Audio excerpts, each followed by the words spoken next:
The Google Pixel 10 Pro XL is named in part after its size, but to get to grips with how good a phone it is, it would be wrong to focus on physical qualities alone.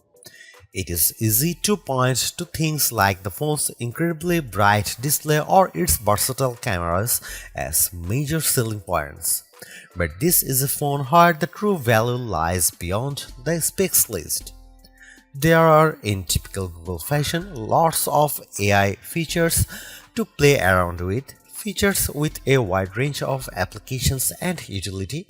It's just a pity that Google seems to have learned some bad habits from Apple in not having all its features ready for launch day.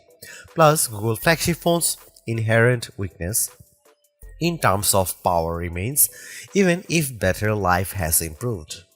As the final big Android phone launch expect this year, I have been testing the Pixel 10 Pro XL against its main competition and also the latest iPhone just in case you are considering switching to or from an Apple phone. It's resulted in some of the most interesting phone comparisons of 2025 and I am thrilled to be able to take you through them. Pre-orders are up for the Pixel 10 Pro XL and its siblings until retail launch day August 28. If and when you decide to buy the Pixel 10 Pro XL, it will cost $1,199. That's technically more expensive than the Pixel 9 Pro XL from last year, but what's actually happened is that Pixel dropped the 128GB model. It's a shame that you can't get a cheaper extra large Pixel now, but it's not strictly a price hike.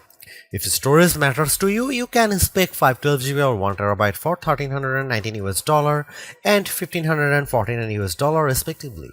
But increasing the storage locks off certain color options. Only Obsidian Black offers all three options, while Jade Green is only available in the basic 256GB. There are no big changes from last year in terms of overall shape or materials. Google is still using matte textured toughened glass on the back, Gorilla Glass Victus 2 on the front and shiny aluminum sides holding them together. There is still a reliable IP68 dust and water resistance rating too. There are alterations to be found if you look closer. Google made the phone's rear G logo metallic, slimmed and bezel around the rear camera bar, moved the SIM card tray to the top of the phone and added a second speaker opening to the bottom. But the only real difference is the overall width. The size change results in a larger display and a total weight that's about 5% heavier than the Pixel 9 Pro XL. That gives the Pixel 10 Pro XL the status of the heaviest of the main flagship phones on sale today, although only by a few fractions of an ounce. One other changes that applies only in US Pixel 10s is the removal of physical SIM support. It's eSIM only for American customers, while the rest of the world can still plug in their nano SIM card. Your four color choices for the Pixel 10 Pro XL are Moonstone Blue Gray, Jade Green, Porcelain White or Obsidian Black. It's a reasonable amount of choice, but the Pixel 10 base model has the most eye-catching hues in the family. The 6.8-inch 120Hz refresh rate adaptive display on the Pixel 10 Pro XL is slightly larger than the Pixel 9 Pro XLs, but still a little smaller than the equivalent Samsung or Apple models. But the size difference is offset by the Super Actua screen's incredible brightness. Google Pixel 10 Pro XL can reach 2555 peak brightness, while Samsung Galaxy S25 Ultra can reach 1860. And iPhone 16 Pro Max can reach 1553. The results above show just how intense the screen brightness on the Pixel 10 Pro XL can be, even compared to last year's Pixel 9 Pro XL. The Galaxy S25 Ultra does have the advantage of an anti-glare layer in its display, which helps deal with strong single sources of light, but in generally bright environments, and you have an easier time looking at the Pixel's screen. Looking to the other results, we see the Pixel 10 Pro XL lags behind the S25 Ultra in terms of color gamut coverage and also color accuracy. In the default vivid color profile, the potential buyers needn't worry too much about that. The Pixel 10 Pro XL is still a great device for watching video or browsing photos on.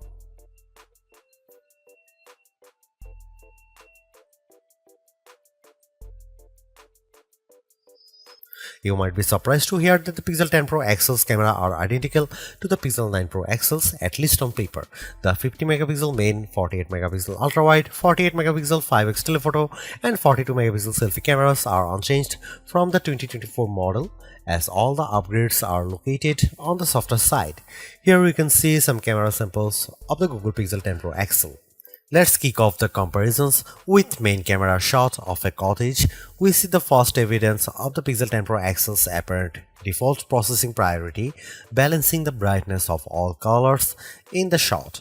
This is perhaps why the Pixel shot is much warmer, with the Galaxy S25 Ultra's image being cooler and brighter. Against the iPhone 16 Pro Max, the Pixel 10 Pro XL also looks less bright but punches up the colors in return. The trees in the background in this view across a park are much easier to make out in the Google photo.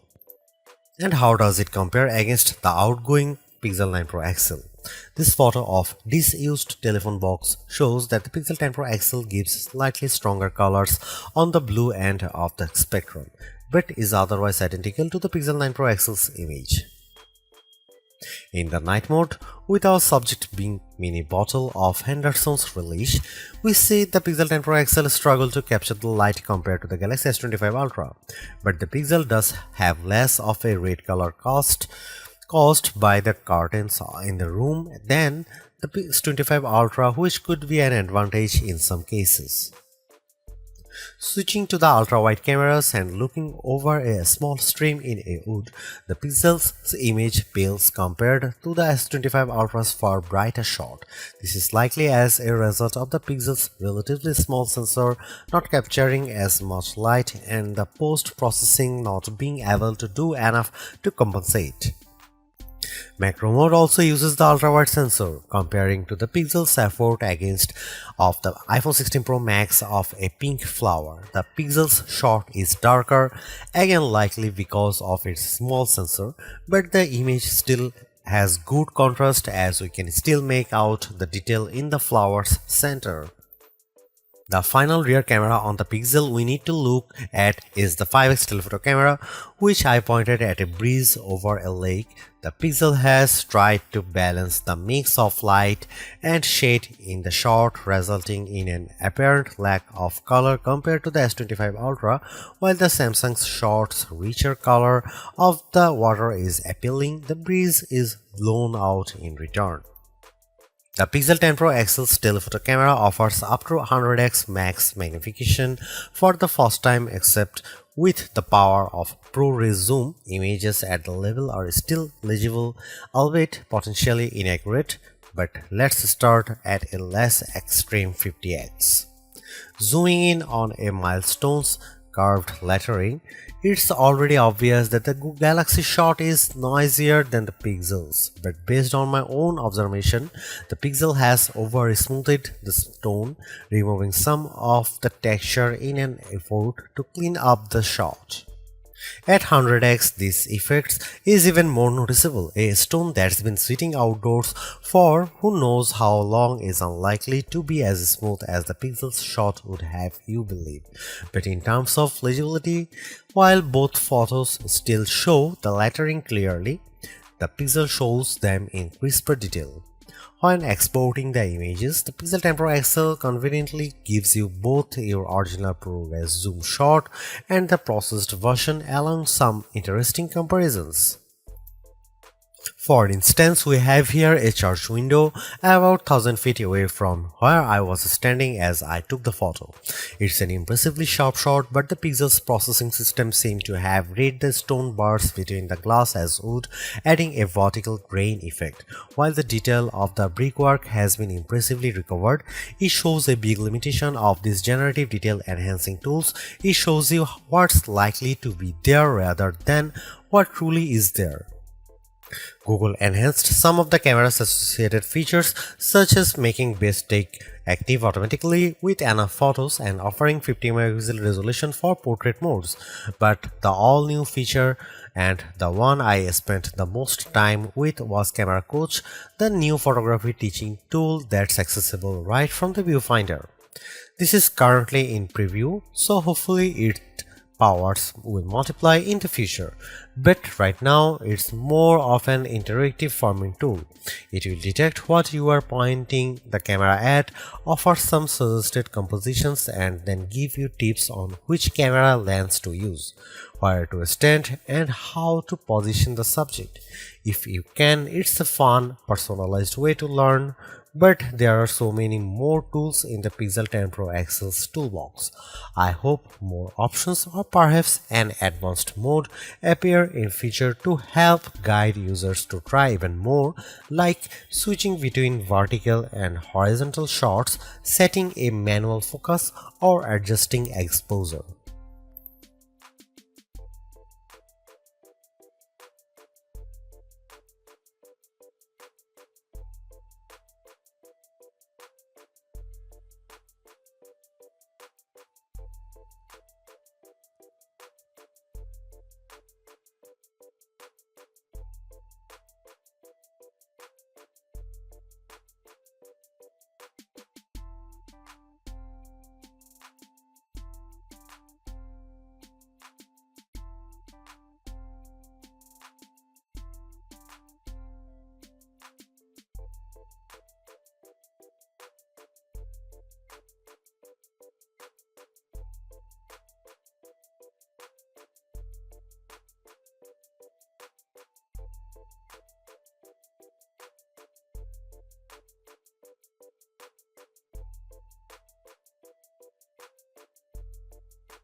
Google's updated the chip in its Pixel 10 Pro models with a Tensor G5 and paired Pro models including the 10 Pro XL with 16GB RAM. Considering that previous Tensor-powered Pixels have lagged behind in performance, we were curious to see how this update changes things. As the results demonstrate, the Pixel 10 Pro XL is noticeably improved over the Pixel 9 Pro XL, but is still underpowered when looking at the Snapdragon and A series chips that power the Galaxy S25 Ultra and iPhone 16 Pro Max. The Adobe Premiere Rush video test shows this specially. In my general gaming test of playing the graphically intense RPG XR Stress in order to get a consistent 60 FPS frame rate, I had to turn off anti-aliasing, reduce the resolution from ultra to high and environment quality down to average, and even the game would still experience hiccups. And reflections with Snapdragon 8 Elite can easily handle this game at maximum settings. Now that the 128GB Pixel Pro XL model has been discontinued, the Pixel 10 Pro XL starts with 256GB storage with the option to up that to 512GB or 1TB storage. This should be speedy storage to load and unload thanks to Google using the UFS 4.0 memory standard with 512GB or 1TB of storage on a US model. You also get zoned UFS, a feature that supposedly organizes data within your device's storage to improve its efficiency, speed, and the device's lifespan. We are not sure why this is limited to only a 2 out of 3 storage options and only to American customers, but it sounds like a bonus worth having. The 5200 mAh battery in the Pixel 10 Pro XL is the largest Google's ever put in a phone. And fortunately, between the extra capacity and the improved Tensor G5 chip, this results in good battery life gains. The Pixel 10 Pro XL lasted 14 hours and 20 minutes in adaptive display mode in our beta test, which involves constant web browsing over a cell connection. This is almost an hour and a half longer than the Pixel 9 Pro XL achieved, but Google still has catching up to do if it wants to match 17 hours plus that the Galaxy S25 Ultra and iPhone 16 Pro Max clocked. Using the Pixel 10 Pro XL's 45-watt wired charging, we are able to fill the phone from empty to 33% and 63% full after 15 minutes and half an hour charging times respectively. The Galaxy S25 Ultra manages to reach 37% and 71% in the same time frame, although its smaller battery capacity no doubt helps there. We must also highlight the 25-watt wireless charging that the Pixel 10 Pro XL now supports using the new Key 2.2 compatible Pixel Snap accessories. You can also this with MagSafe chargers designed for iPhones too, opening up a huge world of possible add-ons of your Pixel. Google is the first Android smartphone maker to adopt Key 2 fully, and hopefully this heralds wider adoption among Android brands down the line. But focusing on the Pixel for now, it means that if you do happen to switch from an iPhone, you can keep using your chargers and some other accessories, saving you spending more on a new set of peripherals. Google's made a few but effective upgrades to the Pixel 10 Pro XL. It's a masterclass in efficiency, changing and improving just enough to stay amongst the top of the pack in the most areas. The display's brightness is unmatched, and the camera's ultrawide perhaps aside offer a balanced, natural look that I can see a lot of people liking. It's unfortunate that the Pixel 10 series is still the lowest powered of the flagship phones on sale today and lags behind its main rivals on battery efficiency. Hopefully, access to Google's latest AI tools makes up for that for anyone who decides to take the plunge, although perhaps give it a couple of months if this is your primary reason. Hopefully, by then the seemingly incomplete Magic Q and the preview version of the camera coach will have been made whole. The Galaxy S25 Ultra may still be a better pick for you if you want more power and power efficiency from your phone. The Pixel 10 Pro may also be a better fit than the XL, considering you only sacrifice display size and battery life for a cheaper phone that's otherwise just as capable as its larger sibling. But the Pixel 10 Pro XL is the most capable and competitive of Google's latest batch of phones. If you are buying a phone right now and want best-in-class software combined with top-tier hardware, this Pixel is probably the one to pick.